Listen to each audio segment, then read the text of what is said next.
नमस्कार विद्यार्थी मित्रांनो, आज आपण इयत्ता 10वी विषय विज्ञान पाठ क्रमांक 7 ओळख आणि सूक्ष्म शास्त्रांची यावरील स्वाध्याय पाहणार आहोत। तर विद्यार्थी मित्रांनो, त्याआधी तुम्ही आमच्या चॅनलला नवीन असाल तर चॅनलला अवश्य सबस्क्राइब करा, जेणेकरून आमचे नवनवीन व्हिडिओ तुम्हाला सर्वात आधी मिळतील। तर विद्यार्थी मित्रांनो, पाठ क्रमांक 7 ओळख सूक्ष्म जीवशास्त्रांची यावरील स्वाध्याय विज्ञानचा भाग 2 मधील पाठ 7। तर बघा, त्यामध्ये पहिला प्रश्न दिलेला आहे, दिलेल्या पर्यायापैकी योग्य पर्याय निवडून वाक्य पुन्हा लिहा व त्याचे स्पष्टीकरण लिहा। त्यामध्ये ग्लुकॉनिक आम्ल, क्लेथेन, अमिनो आम्ल, क्लॉडिडियम, लॅक्टोबॅसिलाई अशा प्रकारे दिलेले आहेत, ते इथं लिहायचे आहे। तर बघा, पहिला प्रश्नातला अ आहे, लॅक्टिक आम्लामुळे दुधातील प्रथिनांचे रिकामी जागा होण्याची क्रिया घडते। उत्तर कसं लिहिसान? लॅक्टिक आम्लामुळे दुधातील प्रथिनांचे क्लथन होण्याची क्रिया घडते। स्पष्टीकरण, लॅक्टोबॅसिलाई जीवाणू दुधाचे किण्वन करतात। या किण्व प्रक्रियेत दुधामधील लॅक्टोज शर्करेचे रूपांतर लॅक्टिक आम्लात होते। लॅक्टिक आम्लामुळे दुधातील प्रथिनांचे क्लथन होते। प्रोबायोटिक्स खाद्यामुळे आतड्यातील रिकामी जागा सारख्या उपद्रवी जीवाणूंचे नाश होतो। बघा उत्तर, प्रोबायोटिक्स खाण्यामुळे आतड्यातील क्लॉडिडियम सारख्या उपद्रवी जीवाणूंचा नाश होतो। स्पष्टीकरण, प्रोबायोटिक्स खाद्यात लॅक्टोबॅसिलस या जीवाणूंच्या जाती असतात। हे जीवाणू मानवी आतड्यातील सूक्ष्मजीवांचा समतोल राखतात। पचन क्रियेला मदत करणाऱ्या सूक्ष्मजीवांची वाढ करून क्लॉडिडियम सारख्या उपद्रवी सूक्ष्मजीवांना हे जीवाणू नष्ट करतात। रासायनिकदृष्ट्या व्हिनेगर म्हणजे रिकामी जागा होय। तर उत्तरे, रासायनिकदृष्ट्या व्हिनेगर म्हणजे 4% ॲसिडिक आम्ल होय। स्पष्टीकरण, रासायनिकदृष्ट्या व्हिनेगर हे 4% ॲसिडिक आम्ल असते। पदार्थांचे परिरक्षक म्हणून यांचा वापर करताना त्याला व्हिनेगर असे म्हटले जाते। कॅल्शियम व लोहांची कमतरता भरून काढणारे क्षार रिकामी जागा आम्लापासून बनवतात। उत्तरे, कॅल्शियम व लोहांची कमतरता भरून काढणारे क्षार ग्लुकॉनिक आम्लापासून बनतात। स्पष्टीकरण, ग्लुकोज व कॉर्नस्टीप्लेकर हे स्त्रोत वापरून ॲस्पिरिलिस नायगर या जीवाणूंच्या साहाय्याने ग्लुकॉनिक आम्ल या अमिनो आम्लांच्या मदतीने कॅल्शियम व लोह कमतरता भरून काढणाऱ्या क्षारांचे व्यावसायिक उत्पादन करता येते। अशा प्रकारे पहिला प्रश्न होता। नंतर बघा, दुसरा प्रश्न दिलेला आहे, योग्य जोड्या जुळवा। अ गट आहे आणि ब गट आहे। अ गटात आहे झायलिटॉल, याची जोडी जुळील आपली गोळी देणे। सायट्रिक आम्ल, याची जोडी आहे आम्लता देणे। लाइकोपीन, त्याची जोडी आहे रंग। नायसिन, सूक्ष्मजीव प्रतिबंधक। अशा प्रकारे। नंतर बघा, तिसरा प्रश्न आहे, खालील प्रश्नांची उत्तरे लिहा। तर खालील प्रश्नांची उत्तरे लिहायची आपल्याला। त्यामध्ये अ आहे, सूक्ष्मजैविक प्रक्रियांनी कोणकोणते इंधने मिळवता येतात? या इंधनांचा वापर वाढवणे का गरजेचे आहे? उत्तर आहे आपलं, सूक्ष्मजैविक विन्यासिक उपघटन प्रक्रिया वापरून नागरी, शेतकरी आणि औद्योगिक कचऱ्यापासून मिथेन वायू मिळतो। सूक्ष्मजैविक प्रक्रियेने हे बंधन बनवले जाते। इथेनॉल हे अल्कोहोल एक स्वच्छ आहे। हे इंधन ऊसाच्या मळीचे किण्वन करून सॅकरोमायोसिसच्या मदतीने मिळवले जाते।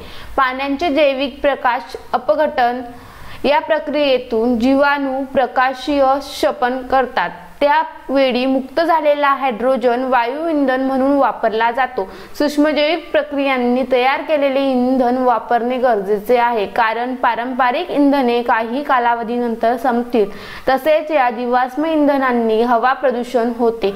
भविष्यकाळात पर्यावरणपूरक इंधने वापरण्याला पर्याय नाही. नंतर समुद्र किंवा नदीच्या तेलांचे तवंग कसे नष्ट केले जातात? उत्तर, पेट्रोलियम म्हणजेच क्रूड तेलाची गळती निरनिराळ्या कारणांनी समुद्रात होत असते. हे तेल जलचरांसाठी घातक व विषारी ठरू शकते. पाण्यावर आलेल्या तेलाचा तवंग यांत्रिक पद्धतींना दूर करता येतो, पण हे कठीण असते. त्यामुळे जैविक पद्धतीने या तेल तवंगाला दूर अल्कोनिहोरस रेक्स, बार्क्युमेनिस व स्यूडोमोनास हे जीवाणू वापरले जातात. करण्यासाठी या जीवाणूंमध्ये पिरिडिन्स व इतर रसायने नष्ट करण्याची क्षमता आहे. त्यामुळे तेलाचे तवंग नष्ट होतात. हे जीवाणू हायड्रोकार्बोनोलिस्टिक बॅक्टेरिया SCB असतात. SCB हे हायड्रोकार्बनचे अपघटन करून त्यातील कार्बनच्या ऑक्सिजनशी संयोग घडवून आणतात. या अभिक्रियेतील CO2 व पाणी तयार होतो. अशा रीतीने समुद्र किंवा नदीमध्ये सांडलेल्या तेलाचा तवा नष्ट केले जातात. आम्लपर्जनामुळे प्रदूषित झालेली माती पुन्हा सुपीक कशी केली जाते? उत्तर, आम्लपर्जनामुळे प्रदूषित झालेली माती पुन्हा सुपीक करण्यासाठी जीवाणूंच्या विशिष्ट जाती वापरल्या जातात. स्वच्छ तंत्रज्ञान व पद्धतीने ॲसिडोबॅसिलस, फेरोडॉक्सिडन्स व ॲसिडिफिलियम ह्या जीवाणू प्रजाती यासाठी वापरल्या जातात. आम्लपर्जनामध्ये सल्फ्युरिक आम्ल असते. या जीवाणूसाठी हे सल्फ्युरिक आम्ल ऊर्जा स्रोत आहे. अशा जीवाणूंचा समूह वापरून आम्लपर्जनामुळे होणारे भूप्रदूषण आटोक्यात आणले जाते. अशा रीतीने आम्लपर्जनामुळे प्रदूषित झालेली माती पुन्हा सुपीक केली जाते. सेंद्रिय शेतीमध्ये जैव कीटकनाशकांचे महत्त्व स्पष्ट करा. उत्तर, जैव कीटकनाशके वापरल्यास भूप्रदूषण होत नाही. अन्यथा रासायनिक खतामुळे मोठ्या प्रमाणावर भूप्रदूषण होत असते. रासायनिक कीटकनाशके व कीटकनाशके यातून फ्लुरासिडामाइड सारखी रासायनिक द्रव्ये मातीत मिसळत असतात. ही वनस्पती व गुरांसाठी घातक असणारी रसायने सूक्ष्मजीवांच्या साहाय्याने नष्ट करण्यात येतात. कवके व विषाणूच्या काही प्रजाती जैव कीटकनाशके म्हणून वापरता येतात. जीवाणू व कवक यांच्यातील पिकावरील कीड, कीटक, रोगजंतूंचा नाश करणारी द्रव्ये असतात. ही टॉक्सिन्स द्रव्ये जीवाणूपासून व कवक्यापासून मिळवली जातात. ही जैवतंत्रज्ञानाने थेट वनस्पतीमध्येच अंतर्भूत केली जातात. कीटकासाठी हे विषारी असल्यामुळे कीटक त्या वनस्पतींना खात नाहीत. यामुळे पिकांचे आपोआप संरक्षण होते. उदाहरण, किण्व प्रक्रियेत मिळणारे उपउत्पादन स्पायनोसॅड. प्रोबायोटिक्स उत्पादने लोकप्रिय होण्याची कारणे कोणती आहेत? उत्तर, प्रोबायोटिक्स क्रियाशील जीवाणू असणारे दुग्धजन्य पदार्थ आहेत. त्यांचे आरोग्यासाठी अनेक फायदे होतात. उदाहरण, प्रोबायोटिक्समुळे आपल्या अन्नमार्गात उपयुक्त सूक्ष्मजीवांचा वसाहती होतात. क्लॉस्ट्रिडियम सारख्या इतर घातक सूक्ष्मजीवावर हे चांगले जीवाणू नियंत्रण ठेवतात. तसेच अशा जीवाणूंच्या चयापचय क्रियावर देखील नियंत्रण ठेवतात. प्रोबायोटिक्समुळे शरीराची प्रतिकारक्षमता वाढते. पचनक्रियेत निर्माण झालेले घातक पदार्थांचे दुष्परिणाम कमी करतात. एखाद्याने जर प्रतिजैविकांचे उपचार घेतले असतील तर त्यामुळे अन्नमार्गातील उपयुक्त सूक्ष्मजीवही अकार्यक्षम होतात. अशा उपयुक्त जीवाणूंना पुन्हा सक्रिय करण्याचे काम प्रोबायोटिक्स करतात. अतिसाराच्या उपचारासाठी प्रोबायोटिक्स वापरतात. तसेच इतर पाळीव प्राण्यांच्या जसे कोंबड्यावरील उपचारासाठी हल्ली प्रोबायोटिक्स वापरतात. या साऱ्या फायद्यामुळेच अलीकडच्या काळात प्रोबायोटिक्स उत्पादने लोकप्रिय झाली आहेत. बेकर्स ईस्ट वापरून बनवलेले पाव व इतर उत्पादने पौष्टिक कशी ठरतात? उत्तर: पाव बनवताना किण्व प्रक्रिया होण्यासाठी पिठात बेकर्स ईस्ट म्हणजेच सॅक्रोमायसिस सेरोव्हिसी घातला जातो. व्यावसायिक बेकरी उद्योगात सुकुचित ईस्टचा वापर होतो. कोरड्या दाणेदार स्वरूपातील ईस्ट घरगुती बेकिंगसाठी वापरतात.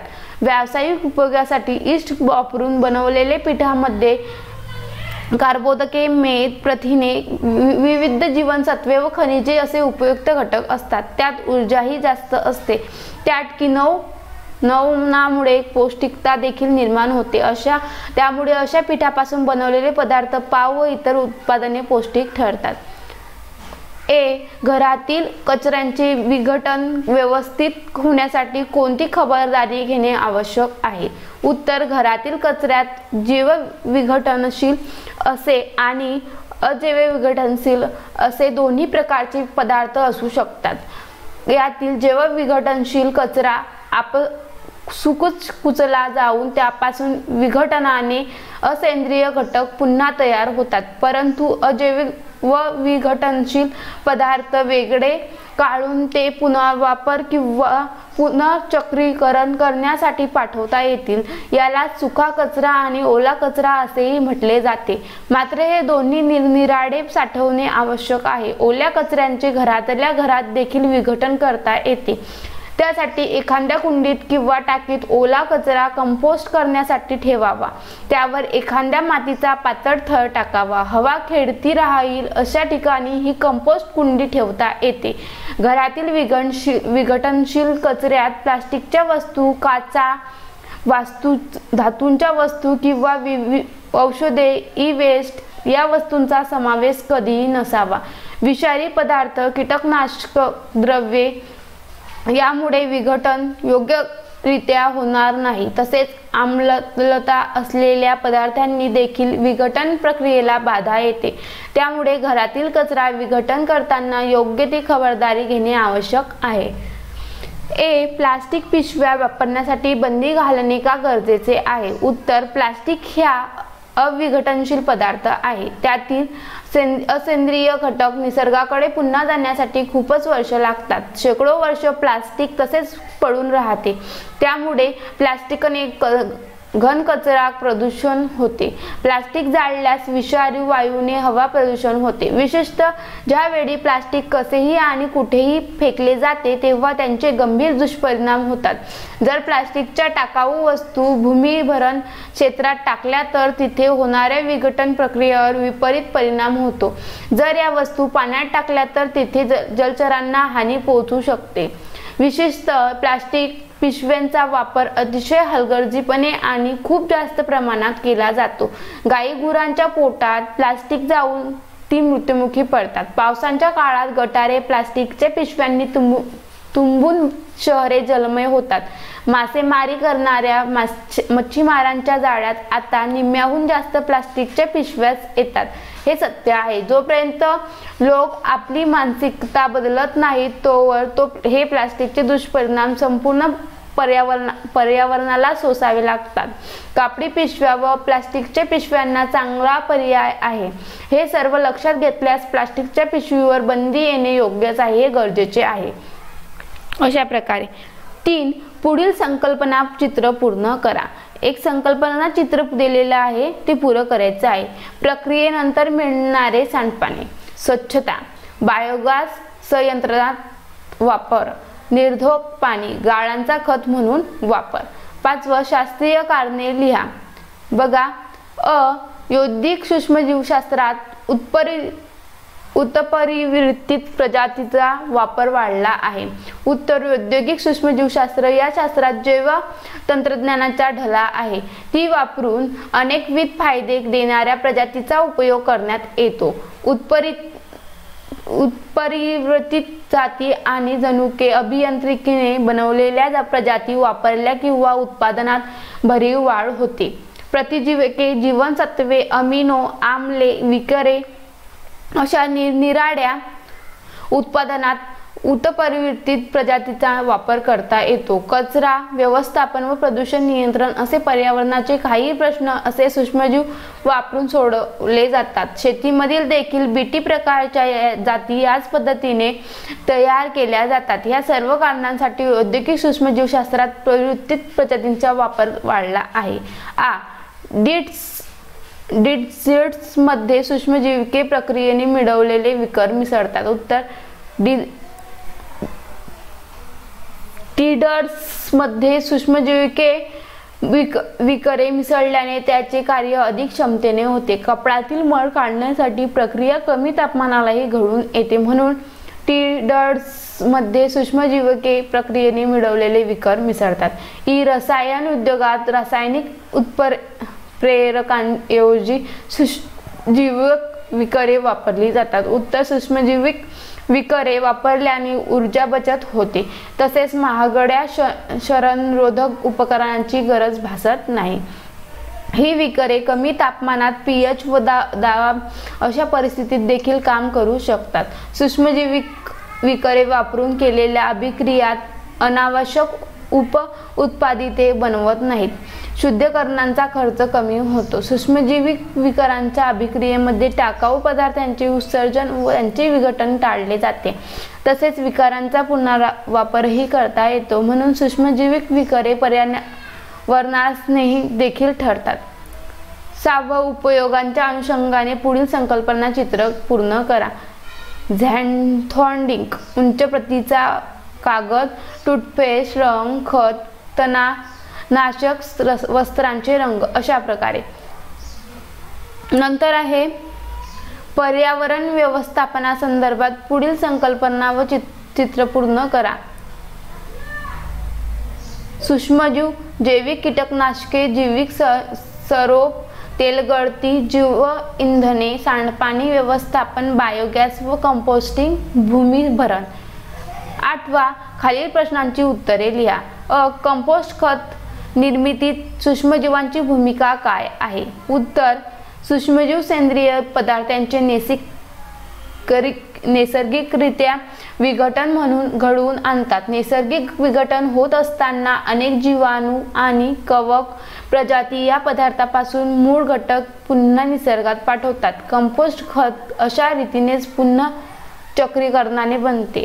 पेट्रोल व डिझेलमध्ये इथेनॉल मिसळण्याचे फायदे काय आहेत? उत्तर इथेन म्हणून केवळ पेट्रोल किंवा डिझेल वापरले की त्यामुळे हवा प्रदूषण जास्त होते. तसेच ही जीवाश्म इंधने असल्यामुळे ती कालांतराने संपून जातात. ज्यावेळी पेट्रोल व डिझेलमध्ये इथेनॉल मिसळले जाते तेव्हा CO2, CO आणि हायड्रोकार्बन यांचे हवेत जाणारे प्रमाण लक्षणीयरित्या कमी होते. पेट्रोल व डिझेलच्या ज्वलनातून जशी घन प्रदूषिते तयार होतात तशी प्रदूषिते इथेनॉलच्या ज्वलनातून तयार होत नाहीत. महाग पेट्रोल किंवा डिझेलमध्ये इथेनॉल मिसळल्याने इंधनाची किंमत देखील कमी होते. इथेनॉलचे ज्वलन देखील अधिक परिणामकारक होते. त्यामुळे पेट्रोल व डिझेलमध्ये इथेनॉल मिसळतात. इंधने मिळवण्यासाठी कोणत्या वनस्पतीची लागवड करतात? उत्तर इथेनॉल इंधन मिळवण्यासाठी गहू, मका, बीट, ऊस आणि ऊसाची मळी वापरली जाते. त्यासाठी वरील पिके घेण्यात येतात.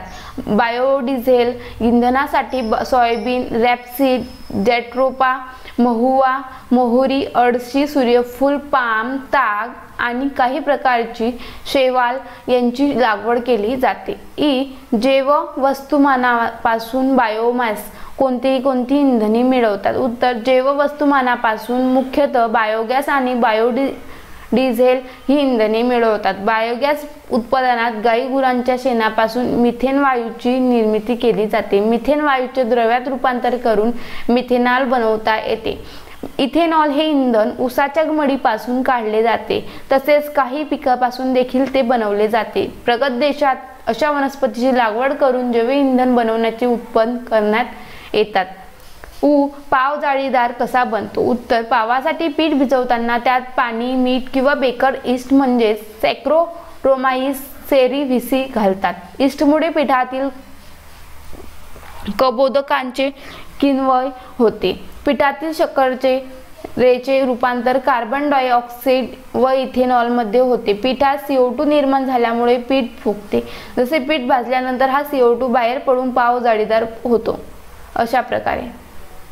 तर विद्यार्थी मित्रांनो, अशा प्रकारे आपला पाठ 7 होता. त्यावरील आपण आज स्वाध्याय बघितला.